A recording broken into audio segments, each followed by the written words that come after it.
దసరా అనగానే అందరికీ ముందుగా గుర్తొచ్చేది మైసూర్.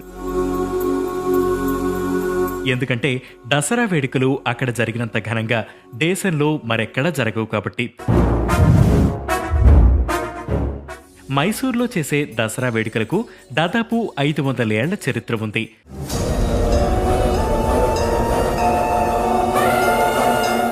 ఈ వేడుకలను చూసేందుకు దేశ విదేశాల నుంచి భారీ సంఖ్యలో పర్యాటకులు తరలివస్తారు.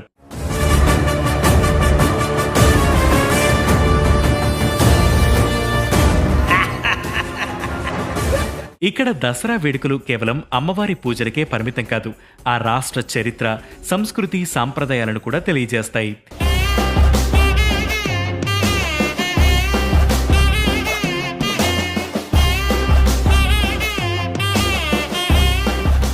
పదిహేనవ శతాబ్దంలో విజయనగర రాజులు మైసూర్లో దసరా ఉత్సవాలు నిర్వహించడం ప్రారంభించారు. ఈ దసరా ఉత్సవాలను నదహర్బా అని పిలుస్తారు. పర్షియాకు చెందిన రాయబారి అబ్దుల్ రజాక్ మట్లాఉస్ సదైన్ వా మజ్మా ఉల్ బెహ్రెన్ అనే పుస్తకంలో ఆనాటి విజయనగర సామ్రాజ్యంలో దసరా వేడుకల గురించి వివరించారు. అయితే విజయనగర సామ్రాజ్య పతనం తర్వాత కూడా మైసూర్లో ఆ సాంప్రదాయం కొనసాగింది.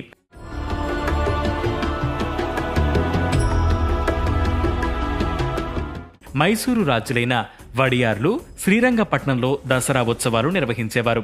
ఇక 1805లో కృష్ణరాజు వడియార్ 3 పాలన నుంచి దసరా జరిగే రోజుల్లో మైసూర్ ప్యాలెస్లో ప్రత్యేక రాజదర్బారు నిర్వహించడం ప్రారంభించారు. అప్పటి నుంచి దసరా ఉత్సవాలు రాజకీయ శోభగులు అద్దుకున్నాయి. ఈ దర్బారులో రాజబంధువులు, రాజకుటుంబాలు, అతిథులు, అధికారులు, ప్రజలు పాల్గొనేవారు. దసరా వేడుకల్లో అప్పటి రాజుల ఊరేగింపు ప్రత్యేకంగా ఉండేది.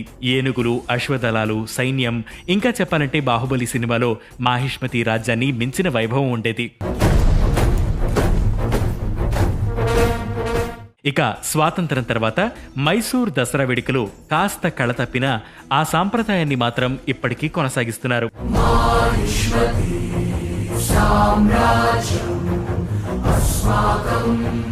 నవరాత్రులు మైసూర్ ప్యాలెస్ లక్షలాది విద్యుత్ దీపాలతో దేదీవ్యమానంగా వెలిగిపోతుండేది. రాజుగారి ఆయుధ పూజ, ఫ్లోటింగ్ కార్ ఉత్సవాలు, ఏనుగుల అలంకరణ ఇలా వేటికవి ప్రత్యేక ఆకర్షణగా నిలుస్తాయి.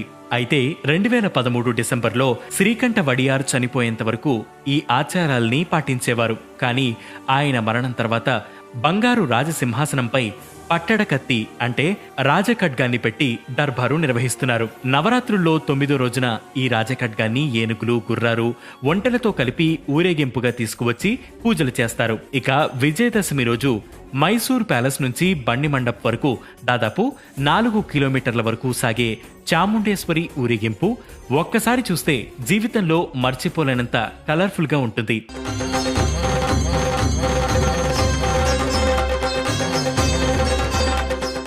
ఈ ఊరేగింపును స్థానికంగా జంబూ సవారీ అని పిలుస్తారు. 21 గన్ సెల్యూట్ల మధ్య జరిగే ఈ ఊరేగింపులో దాదాపు 750 కిలోల బంగారు మండపంలో చాముండేశ్వరి విగ్రహాన్ని పెట్టి అంబారీపై ఊరేగిస్తూ మండపానికి తీసుకువస్తారు. ఇందులో సైనిక అలంకారంలో ఉన్న పోలీసుల కవాతులు, 100 మంది సాంప్రదాయ నృత్య కళాకారులు, సంగీత వాద్యకారులు, ఎన్సీసీ క్యాండిడేట్స్, స్కౌట్లు పాల్గొంటారు. ఈ ఊరేగింపు బన్నీ మండప్ చేరుకున్న తర్వాత అక్కడ పూజలు నిర్వహిస్తారు. బన్నీ మండప్ అనే ప్రదేశంలో జమ్మి చెట్టు ఉంటుంది. మహాభారతం ప్రకారం పాండవులు అజ్ఞాతవాసంలో ఈ జమ్మి చెట్టుపైనే తమ ఆయుధాలను దాచుకున్నారు. అప్పటి నుంచి ఈ జమ్మి చెట్టు ప్రాధాన్యత సంతరించుకుంది. విజయదశమి రాత్రి బన్నిమండప్లోని మైదానంలో పంజిన కవయత్తు అంటే టార్చ్ లైట్ పరేడ్ గా పిలువబడే ఒక కార్యక్రమంతో ఈ వేడుకలు ముగుస్తాయి.